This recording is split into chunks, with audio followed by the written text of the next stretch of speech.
Polda Sumatera Selatan tengah menyiapkan strategi untuk kesiapan pengamanan menghadapi Natal tahun 2021 dan Tahun Baru 2022, khususnya mengantisipasi masuknya varian baru virus corona. Kegiatan patroli dan penyekatan akan dilakukan, khususnya di titik yang menjadi pintu keluar masuk dari dan keluar daerah, khususnya di pintu tol, bandara, stasiun, serta tempat keramaian seperti taman hiburan. Pos pengecekan juga akan dibentuk guna memastikan protokol kesehatan berjalan dengan baik. Pengawasan ini diharapkan bisa menekan potensi penyebaran COVID-19 khususnya varian baru. Untuk pengamanan jelang libur Natal dan Tahun Baru, Polda Sumsel masih menghitung jumlah personil yang akan dikerahkan.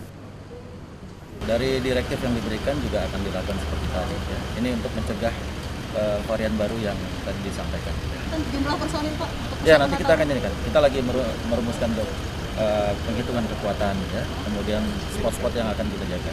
Tanggal penyekatan, ya nanti kita akan beritahu. Biasanya itu kan Min 7 dan H+7.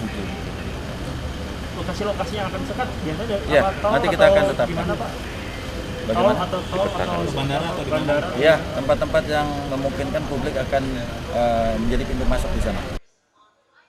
Strategi antisipasi pencegahan laju pertumbuhan COVID-19 diterapkan dalam operasi lilin, bertujuan mengawal kebijakan PPKM tingkat 3 saat Natal dan Tahun Baru. PPKM level 3 rencananya berlaku di seluruh Indonesia, termasuk Sumatera Selatan. Rizky Nurmizan, Kompas TV, Palembang, Sumatera Selatan.